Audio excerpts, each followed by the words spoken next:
Assalamualaikum dear students, this is Miss Uruj Javed from the Smart Schools Syed Ahmed Khan campuses and Gulistane Johar campus. How are you all? Hope you all are fine and doing great. In this video, I will explain you Avogadro's number. This topic I had explained you in the previous lecture as well, but as I told you in every lecture that if you have confusion in any topic you can ask me. I will repeat this topic again. So I am repeating Avogadro's number today because one of my student asked me to repeat this topic.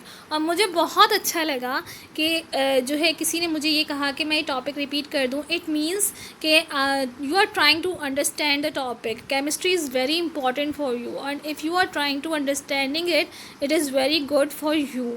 और मैं हर lecture में आपसे कहती हूँ कि आप जो है वो कोई भी आपको confusion है, you can ask me again and again. I will explain it to you again and again. So I am repeating the topic Avogadro's number today. So I hope this topic is more clear to you.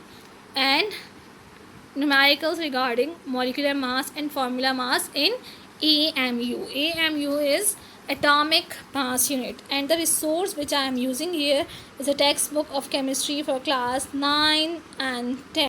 Review of previous class. In the previous class, I had explained you about law of reciprocal proportions. The statement of this law is when two different elements separately combine with the fixed mass of third element, the proportion in which they combine with one another shall be either in the same ratio or some simple multiple of it. क्या बताया जा रहा था इस law में कि अगर दो डिफरेंट एलिमेंट्स को कंबाइन किया जाए किसी तीसरे एलिमेंट के साथ और उसका मास फिक्स हो तो जिस प्रोपोर्शन में कंबाइन होंगे या तो वो सेम होगा या सम सिंपल मल्टीपल होगा. इसमें मैंने आपको एग्जांपल दी थी कार्बन, हाइड्रोजन और ऑक्सीजन की. कार्बन और हाइड्रोजन आपस में मिलकर मीथेन बना रहे थे. Hydrogen and oxygen combine to form water. Carbon and oxygen are combining to form carbon dioxide and the proportions which they are combining either they are same or some simple multiple. I hope this is clear to all of you. And I had explained some definitions including atomic mass, empirical formula, molecular formula, formula mass, mole, and Avogadro's number. Now let's come to the today's topic, Avogadro's number. I am repeating this topic. Look at the definition. A mole of substance. यहाँ पे बात की जा रही है मोल की. मोल मैं आपको एक्सप्लेन कर चुकी हूँ. वो basically what is mole? The mass of any substance equal to its atomic mass, molecular mass और फार्मूला मास इन ग्राम. किसी भी सब्सटेंस का मास, चाहे वो एटम हो, चाहे वो मॉलिक्यूल हो, चाहे वो फार्मूला हो, अगर आप उसको ग्राम्स में लिखेंगे it is equals to 1 mole. For example carbon का एटॉमिक मास 12 है. अगर आप उसको 12 ग्राम कहेंगे that is equals to 1 mole of carbon. सिर्फ 1 की बात हो रही है. लेकिन अगर आपको ज़्यादा नंबर, आपको जो है अगर कोई मास गिवन है फॉर एग्जांपल, तो आप उसके नंबर ऑफ मोल्स कैलकुलेट करते हैं by applying a formula which is number of moles equals to given mass of substance divide by atomic mass और फार्मूला मास. ठीक है, इस तरह से हम मोल्स को जो है वो कैलकुलेट भी करते हैं, जो कि मैं फर्दर आगे आपको जो है वो कैलकुलेट करना सिखाऊंगी. लेकिन अभी यहाँ पे सिंगल मोल की बात हो रही है. तो एक मोल जो है वो किसके इक्वल होता है? जो भी उसका एटॉमिक मास है. अगर एटम है तो एटॉमिक मास के इक्वल होगा. मॉलिक्यूल है तो मॉलिकुलर मास के इक्वल होगा. फार्मूला है तो फार्मूला मास के इक्वल होगा. Basically molecular mass and formula mass are the same. तो a mole of substance always contain the same number of particles. अगर एटम है तो उसके अंदर नंबर ऑफ एटम्स होंगे, मॉलिक्यूल है तो नंबर ऑफ मॉलिक्यूल्स होंगे, और फार्मूला है तो नंबर ऑफ फार्मूलाज होंगे. ठीक है, तो किसी भी सब्सटेंस का एक मोल उसके पास हमेशा जो है वो सेम नंबर होंगे. अब यहाँ पे ये बोल रहे हैं irrespective of its state, solid, liquid और गैस. यहाँ पे हम इसकी स्टेट भी नहीं देख रहे कि वो सॉलिड है या लिक्विड है या गैस है. हमेशा जो सिंगल मोल होगा किसी भी सब्सटेंस का वो हमेशा इक्वल होगा 6.02 इंटू 10⁻23 पार्टिकल्स के. ये नंबर कांस्टेंट है, you can't change this number. ठीक है, फॉर एग्जांपल अगर 1 मोल ऑफ कार्बन किसके इक्वल है? 12 ग्राम के इक्वल है. तो उसके अंदर 6.02 इंटू 10⁻23 एटम्स ऑफ कार्बन होंगे, क्योंकि कार्बन इज एन एटम, तो एटम्स ऑफ कार्बन मौजूद होंगे। तो उनकी कितनी क्वांटिटी है? This quantity is constant for 1 mole only. 1 मोल की बात हो रही है, तो ये क्वांटिटी कांस्टेंट है। आप किसी भी एटम की बात कर लें, चाहे आप ऑक्सीजन ले लें, चाहे आप हाइड्रोजन ले लें, like 1 mole of hydrogen is equals to 1 gram, तो उसके अंदर 1 atom 6.02 into 10⁻23 atom of hydrogen होंगे। अगर आप ऑक्सीजन की बात कर रहे हैं, तो ऑक्सीजन का एटॉमिक मास 16 है, तो उसका मोल 16 ग्राम होगा, तो उसके अंदर भी 6.02 इंटू 10⁻23 एटम्स ऑफ ऑक्सीजन होंगे। ये नंबर कांस्टेंट है। अगर आप अपने बुक में पेज नंबर 21 पे देखें, तो there are lots of example regarding atoms and molecules. आपको कार्बन की एग्जाम्पल दी हुई है, मैग्नीशियम की दी हुई है, वाटर की भी दी हुई है, और कार्बन डाइऑक्साइड की भी दी हुई है। Carbon and magnesium are the atoms, और water and carbon dioxide are molecules. हर जगह देखें, ये जो नंबर है, ये जो क्वांटिटी है 6.02 into 10⁻23, it is constant for 1 mole of substance, कोई भी सब्सटेंस हो। तो अगर वो 1 मोल है, तो उसके अंदर ये क्वांटिटी कांस्टेंट है कि इतने ही एटम्स उस चीज़ के अंदर मौजूद होंगे। I hope this is clear to all of you. अगर स्टिल आपको भी कोई कन्फ्यूजन है, तो आप मुझसे पूछ सकते हैं। इसका एक सिंबल है कैपिटल N, और उसके साथ छोटा सा ए नीचे की साइड पे ही लिखा जाता है। इसको ऊपर आगे पीछे आप नहीं कर सकते। N is number and A is Avogadro, लेकिन इसको उल्टा लिखा जा रहा है NA, एन, और दोनों कैपिटल फॉर्म में लिखे जाते हैं, बस साइज़ थोड़ा सा छोटा है। एन थोड़ा बड़े साइज़ का है, और ए उसके साइड में छोटे साइज़ का लिखा जाता है। I hope this topic is clear. If you still have confusion, you can ask me again. I am repeating the definition again. A mole of substance always contains the same number of particles, irrespective of its state, solid, liquid or gaseous, that is 6.02 10⁻23 particles. किसी भी substance का मोल, कोई एक मोल, किसी भी substance का एक मोल की अगर आप बात करें, तो उनके अंदर सेम नंबर ऑफ़ पार्टिकल्स होंगे, चाहे वो कार्बन हो, चाहे वो मैग्नीशियम हो, चाहे वो वाटर हो, चाहे वो कार्बन डाइऑक्साइड हो, चाहे वो सोडियम क्लोराइड हो। उनके अंदर 6.02 इंटू 10⁻23 पार्टिकल्स जो है, या एटम्स जो है, या मॉलिक्यूल्स जो है, वो प्रेजेंट होंगे। This number is constant.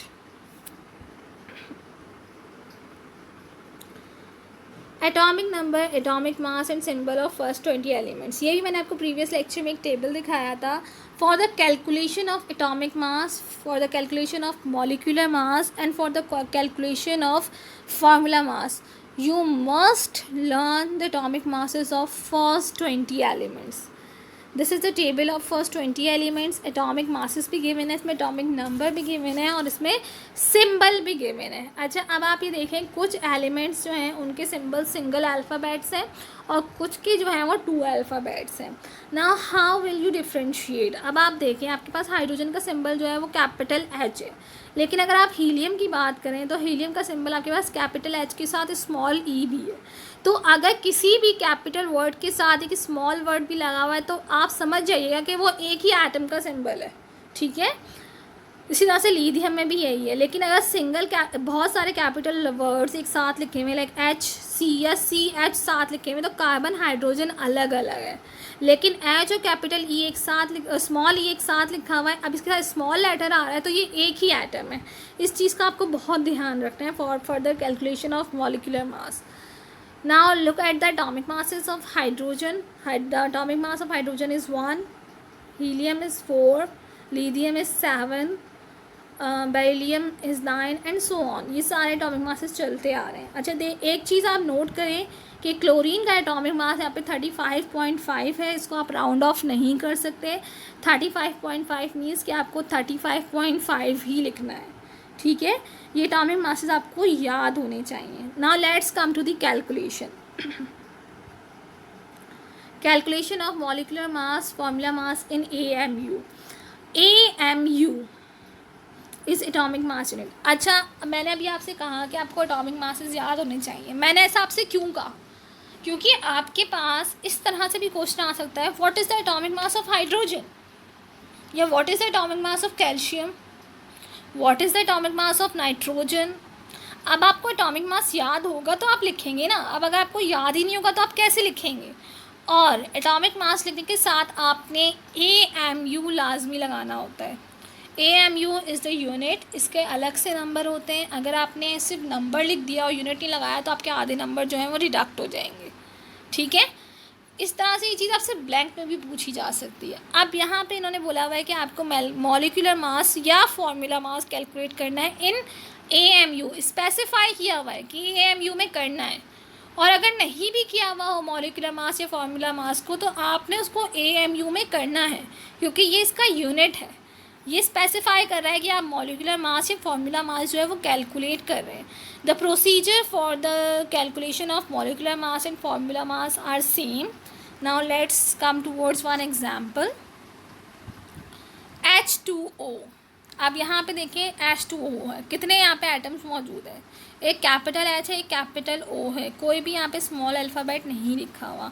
It means यहाँ पे दो ही एटम्स हैं, एक हाइड्रोजन एंड ऑक्सीजन। अब देखिए यहाँ पे हाइड्रोजन के साथ एक नंबर लगा हुआ है 2। इट मीन्स यहाँ पे हाइड्रोजन के कितने एटम्स हैं, 2 एटम्स हैं।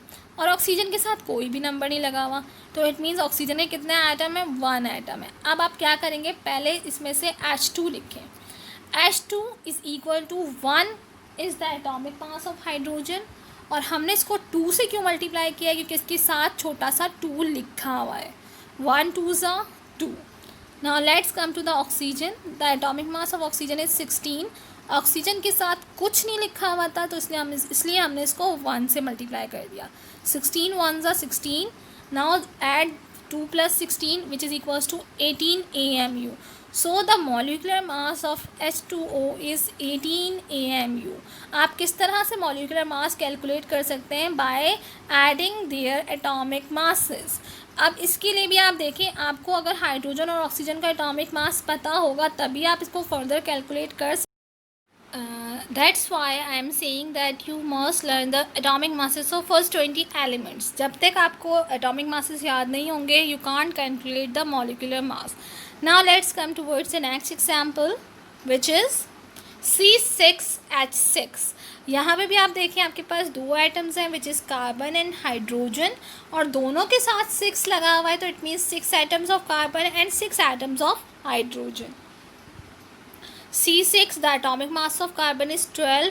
6 से आप मल्टीप्लाई करेंगे, क्यों, क्योंकि कार्बन के साथ 6 लगा हुआ है which is equals to 72। Similarly H6 hydrogen के साथ भी 6 लगा हुआ है। Atomic mass of hydrogen is 1 1 × 6 equals to 6। और जब हम इन दोनों को टोटल करेंगे तो हमारे पास मॉलिक्यूलर मास आ रहा है 78 AMU। रिमेंबर AMU लिखना बहुत इम्पॉर्टेंट है, ठीक है। इस तरह से आपने इसका भी मॉलिक्यूलर मास कैलकुलेट कर लिया। एट द एंड आप लिख सकते हैं the molecular mass of C6H6 is 78 AMU।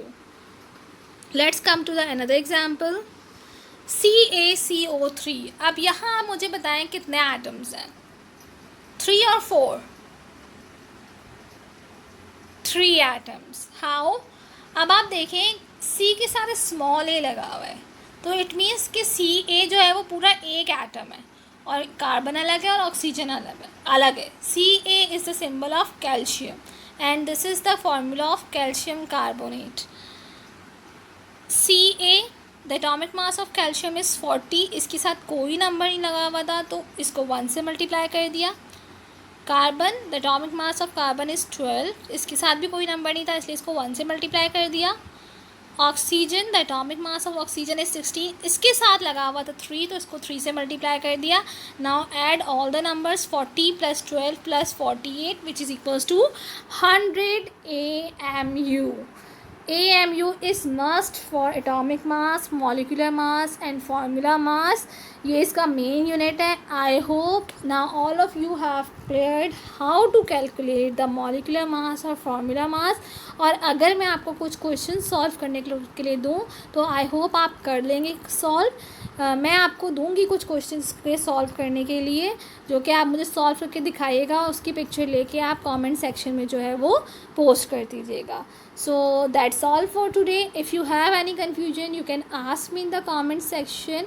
मैं आपको आज होमवर्क नहीं दे रही इसको सॉल्व करने का, इंशाल्लाह I will give you the homework tomorrow, कल मैं आपको इसका होमवर्क दूंगी। तो अगर आपको कोई कन्फ्यूजन है तो आप मुझे कमेंट सेक्शन में बता दें, ताकि मैं आपको अगेन एक्सप्लेन कर लूँ और आप इसको ईज़िली सॉल्व कर सकें। So that's all for today. Till then stay safe, stay home, अल्लाह हाफिज़।